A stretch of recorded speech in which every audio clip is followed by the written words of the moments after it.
Welcome to Anesthesia Learners Academy. This carousel covers the double needle spinal anesthesia technique for thoracolumbar spine surgery, a focused clinical guide for practicing anesthesiologists and postgraduate trainees.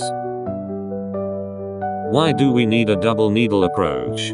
Thoracolumbar spine surgery spans multiple dermatomes, from L1 all the way to S5. A single-level spinal injection frequently fails to achieve adequate bilateral coverage. By placing two spinal needles at separate interspaces, we achieve broader dermatomal spread, targeted motor blockade for both lumbar and sacral roots, reduced intraoperative opioid requirements, and successful prone positioning with complete analgesia, all while avoiding the hypertension associated with excessive single-shot volumes. Patient selection is critical. The technique is indicated for lumbar decompression and fusion at L4 to S1. Multi-level laminectomy, thoracolumbar fixation, cauda-equina surgery, and obese patients where prone positioning offers an advantage. However, exercise caution in patients with coagulopathy or active anticoagulation, raised intracranial pressure, patient refusal, infection at the injection site, or severe spinal stenosis where drug spread becomes unpredictable. The two target interspaces are L2 to L3 for the upper needle, and L4 to L5 for the lower needle. The upper needle targets the thoracolumbar junction and upper lumbar roots, using hyperbaric bupivacaine to achieve cephalad spread along the lumbar lordosis in the prone position. The lower needle targets L4 through S5 roots, ensuring complete perineal and lower limb coverage using an isobaric agent. An important anatomical reminder: the conus medullaris terminates at L1 to L2 in adults, meaning both needle levels remain safely below the spinal cord.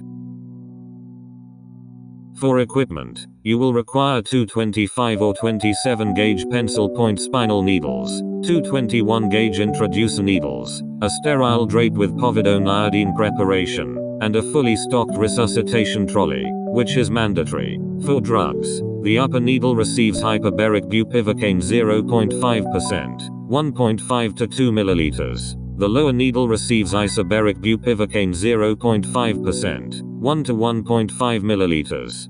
Fentanyl 15 to 25 micrograms may be added as an adjuvant, and intrathecal morphine 100 to 200 micrograms provides extended postoperative analgesia. The core dosing principle is to split the intended total dose across both needles. Each level receives a sub-full dose, and synergy between the two injections provides complete surgical coverage. The technique proceeds in 4 steps. Step 1. Position the patient in the lateral decubitus or sitting position and identify both interspaces using Tuffier's line. Step 2. Insert the lower needle at L4 to L5 first. Confirm free cerebrospinal fluid flow. Inject the isobaric mixture, and withdraw the needle. Step 3. Within 60 to 90 seconds, insert the upper needle at L2 to L3. Confirm cerebrospinal fluid flow and inject the hyperbaric solution slowly. Step 4. Transfer the patient immediately to the prone position. Monitor blood pressure every 2 minutes for the first 15 minutes, and have vasopressors immediately available. Understanding baricity is fundamental to this technique. Hyperbaric solutions are denser than cerebrospinal fluid and sink toward dependent areas.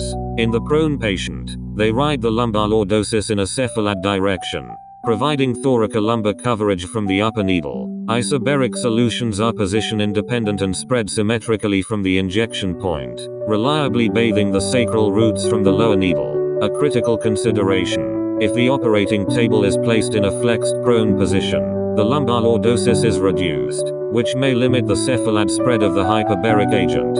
Always clarify the degree of table flexion with your surgical colleague before proceeding. Be aware of the following complications. High or total spinal block due to excessive cephalad spread requires immediate airway management and vasopressor administration. Hypertension is more common with double-level dosing. Implement a fluid preload and vasopressor infusion protocol. Post-dural puncture headache incidence is below 1% when using fine-gauge pencil point needles.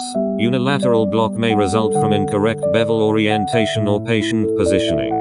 Transient neurological symptoms are more common with lidocaine. Prefer bupivacaine. Finally, if the second puncture fails due to difficult anatomy, have an epidural backup plan in place. 4 essential clinical pearls from Anesthesia Learners Academy. First, timing is everything. Both injections should be completed within 90 seconds of each other, as cerebrospinal fluid dynamics shift rapidly after the first injection. Second, think of each injection as occupying its own cerebrospinal fluid territory. They complement each other. They do not compete. Third, the prone position works in your favor. Baricity and gravity are your allies. Position the patient promptly after both injections. Fourth, always dose conservatively. The total bupivacaine dose across both needles should not exceed 3.5 to 4 milliliters of 0.5% solution. Thank you for learning with Anesthesia Learners Academy. Subscribe to our channel for weekly clinical pearls, case-based learning, and anesthesia mastery content designed for postgraduate trainees and practicing anesthesiologists. Elevate, educate, empower.